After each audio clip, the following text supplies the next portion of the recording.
এই পৃথিবীতে সবথেকে কঠিন জিনিসের নাম শুনবেন?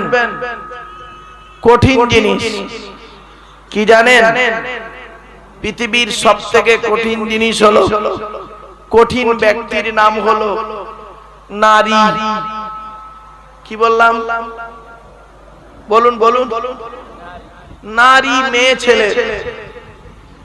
একজন নারী পারে সংসার করতে, একজন নারী পারে সংসারটাকে পুরো ভেঙে ছারকার করে দিতে, একজন নারী পারে পরিবেশকে গড়তে, একজন নারী পারে পরিবেশকে শেষ করে দিতে,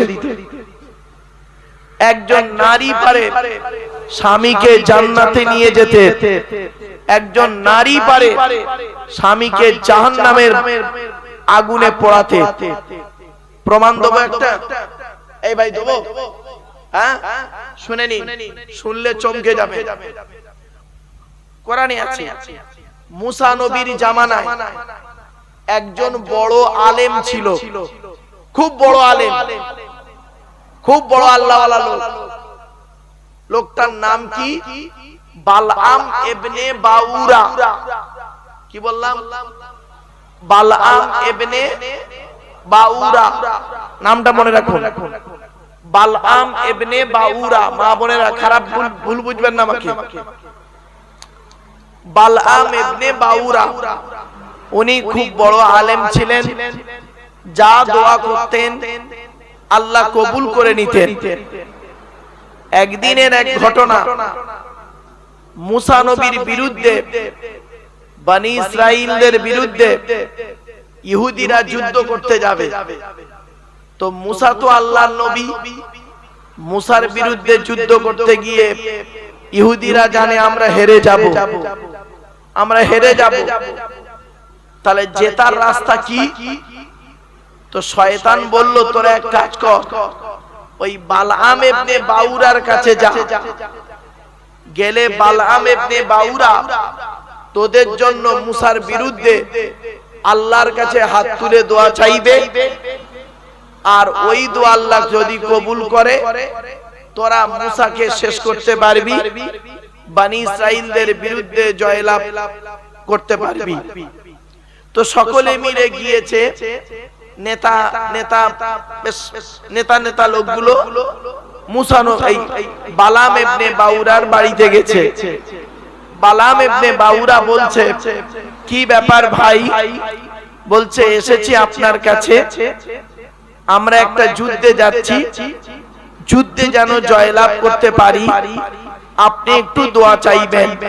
যেহেতু আমাদের বিশ্বাস আপনার দোয়া আল্লাহ কবুল করেন। তখন বালআম ইবনে বাউরা তো বড় আলেম, আল্লাহওয়ালা লোক, উনি বললেন, আচ্ছা যার বিরুদ্ধে যুদ্ধ করতে যাচ্ছ লোকটার নাম কি? বলছে ওই মুসা বলে একজন। তখন বালআম ইবনে বাউরা চমকে গেছে, বলছে দাঁড়াও, আমি আমার আল্লাহকে জিজ্ঞাসা করি, ওগো আল্লাহ, আমি মুসার বিরুদ্ধে যদি হাত তুলি আপনি কি আমার দোয়া কবুল করবেন? তো এমত অবস্থায় আল্লাহ বললেন, খবরদার মুসা, এই বালআম, তুমি জীবনে মুসার বিরুদ্ধে হাত তুলবে না। মুসা আমার নবী, মুসার বিরুদ্ধে দোয়া চাইবে না। তো বালআম ইবনে বাউরা বলল, ভাই আমি তোমাদের জন্য দোয়া চাইতে পারবো না, বাড়ি চলে যাও। চলে গেল। শয়তান এসে ওদের কানে কানে বলল, এক কাজ কর, বালআম ইবনে বাউরাকে পটাতে গেলে আগে ওর বউকে পটা। কিছু বুঝতে পারছেন? ওর বউকে পটা। তা কি করে পটানো যাবে? তো বালআম ইবনে বাউরা যখন বাড়ি ছিল না, টাকা পয়সা সোনা দানা অনেক কিছু নিয়ে বালআম ইবনে বাউরার বাড়িতে গিয়ে পৌঁছে দিয়েছে। তা বালআম ইবনে বাউরার বউ বলছে, কি ব্যাপার, তোমরা আমার কাছে এইসব নিয়ে এসছো? বলছে, না না, কিছুই ব্যাপার নয়, আমরা এসেছি আপনার কাছে হাদিয়া স্বরূপ, উপঢৌকন স্বরূপ নিয়ে এসেছি। তবে একটা অনুরোধ আপনার কাছে। কি অনুরোধ? আপনি আপনার স্বামীকে বলবেন আমরা একটা যুদ্ধে যাচ্ছি, যুদ্ধে যেন জয়লাভ করতে পারি। আপনি আপনার স্বামীকে আল্লাহর কাছে দোয়া চাওয়াবেন। তো ওনার স্ত্রী বলল ঠিক আছে, আমি আমার স্বামীকে রাজি করিয়ে দোয়া করিয়ে তোমাদের বলবো। বালাম ইবনে বাউরা বাড়ি এসছে, এসে দেখছে অনেক জিনিসপত্র মালপত্র। বলছে কি ব্যাপার? বলছে গ্রামের কিছু লোক এসেছিল, বনি ইসরাইলদের বিরুদ্ধে যুদ্ধ করতে যাবে, মুসার বিরুদ্ধে যুদ্ধ করতে যাবে, তাই তোমার কাছে দোয়া চেয়েছে। তখন উনি বলছেন তুমি নিলে কেন মালটা? তুমি নিলে কেন? নিলে কেন? বলছে কেন, কি হয়েছে? বলছে মুসা আল্লাহর নবী, মুসার বিরুদ্ধে দোয়া চাইলে আল্লাহ কবুল করবে না, ধ্বংস হয়ে যেতে হবে। তখন বালাম ইবনে বাউরা দোয়া চাইবে না, আর বালাম ইবনে বাউরার বউ ছাড়বে না। ব্যাস, এই টানাপোড়েনের মাধ্যমে বাধ্য হয়ে বালাম ইবনে বাউরা মুসার বিরুদ্ধে, মুসা নবীর বিরুদ্ধে হাত তুললো, বনি ইসরাইলের বিরুদ্ধে হাত তুললো। হাত তুলে মোনাজাত কমপ্লিট করেছে, সঙ্গে সঙ্গে আল্লাহ পাক বালাম ইবনে বাউরার জিহ্বাটাকে টেনে কুত্তার মতো বের করে দিয়েছে। এই কোরআনের ঘটনা,